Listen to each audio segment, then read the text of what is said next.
Hi there, everybody. Welcome to the Golden Thread Gallery Curators Discuss. My name is Mary Stevens and I'm the Exhibitions Officer at the Golden Thread, and I'm joined by Peter Richards, who's the Director of the Gallery. We're just continuing on with the same kind of conversations that we've been having in the past, and this week we're looking a little bit about the kind of administrative side of what we're doing and kind of chatting a little bit about that. So. Okay, cool. Well, actually, Mary, would you mind this week starting by talking a little bit about how you got to where you are? Yeah, so I do kind of get asked this quite a lot, and I suppose when Peter and I had chatted a little bit about this last week, I kind of came to the answer that there's no easy answer to that question. Like anything, it kind of is a winding road. But I began my career, I suppose, after art college. I did a degree in the University of Ulster, and I actually started volunteering in the Golden Thread a long time ago now, and that, I suppose, started to get into my head that I wanted to be part of a gallery and part of that side of things. After my degree, I went and I moved to Edinburgh, and I did a master's in modern and contemporary art history, curating and criticism. And as part of that master's, I did a professional placement in the Scottish National Gallery of Modern Art in their archiving department, and that was an amazing experience. And I knew for sure I wanted to work in galleries and museums from that point on. What I was aware of at that point was that, kind of getting into working in the arts is sometimes a long road, and you need to be quite committed to it. And I sort of became aware at that point that moving back to Belfast was the best choice for me, in the sense that I knew I wanted to join Catalyst, and I was aware of the reputation that they had, and the amazing work that they were doing at the time, and I knew I just wanted to be part of that. So I moved back and joined Catalyst and had a fantastic 2-year experience there with a great team, and learned a lot and made a lot of mistakes, and kind of got through that whole crazy place, and came out, knowing that I wanted to work in the arts. Started writing a lot, and I wrote for just different newspapers, the Visual Arts Newsletter, a lot of blogs, and really kind of expanded that area of my skills so that I would be able to bring that to prospective employers. And I suppose, the arts being what it is today, I knew that funding was another kind of big area that I would have to familiarize myself with. So out of Catalyst, I actually got a funded internship with Arts and Business. And that was a 1-year paid internship that taught me fundraising for arts organizations, and I'm massively grateful to them for that. And my placement for Arts and Business was actually in the Golden Thread, so I got to know the team again and what they were doing, and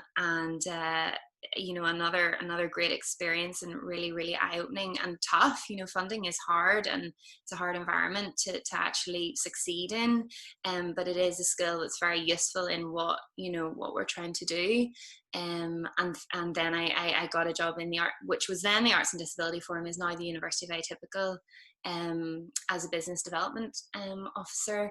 Again, funding, and huge amount of skill learning there, and another great experience, really eye-opening, a really interesting area to work in.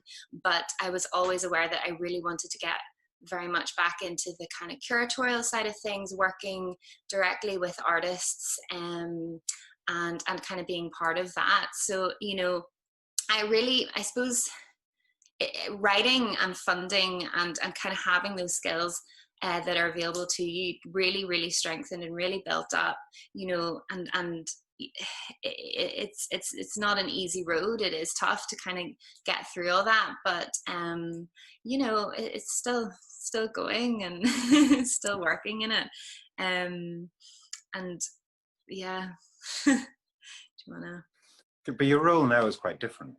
Yeah, I mean, I think what I was always aware of was that I am, I think, hopefully quite good at dealing with people and dealing with artists, and I'm pretty organized. which is something else that I was always aware that it's something that I could bring to the table. You know, I can kind of make things happen if I want them to, and that's an area that again, you know, is just really important, and it's sort of it's just something that I've learned as you go along, and working with Peter over the last couple of years in the Golden Thread has been massively beneficial to the way I look at galleries and putting shows together and future kind of programming, and having that all in your head all the time, and that then influencing how you work on a day-to-day basis has just been fascinating. And one of the massive joys of working in the job and in the world that we do is the amount of people that you meet, and the different styles of working, and just like fascinating conversations all the time that you don't necessarily always know how they'll fit into your kind of plan, but these wee threads are always gathered, and then they kind of come out again in the future, and it's completely fascinating.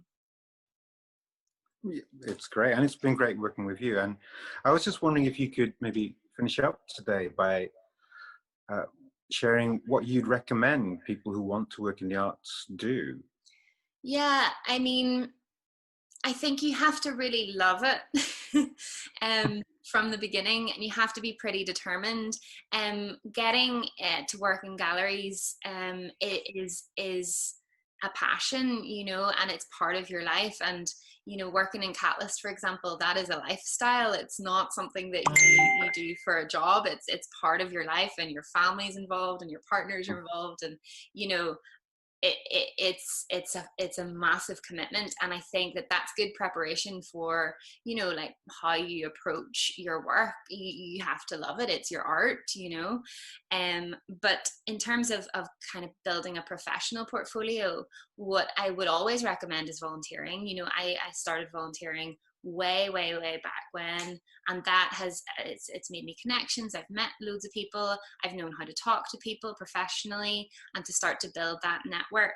And then there are so few internships going, especially paid ones, but you know, and they're very competitive. But that again, it just set me up on that path to be able to follow what I wanted to do, and to expand your skill set. Nobody wants to have to do the kind of hard sums aspect of the job, but it is very much part of it. And you have to be comfortable with admin and filing, and you know, all sorts of computer programs and things. You know, it's very admin heavy, really. But you have to love it, and I think if you have the passion and the drive to get there, that you will.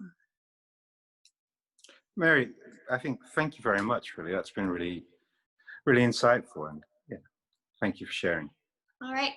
So yeah, thanks everybody. We'll be doing our next session on the kind of coronavirus impact of what we've had to adapt to do. So I hope you can join us for that, and we'll see you then. Thank you.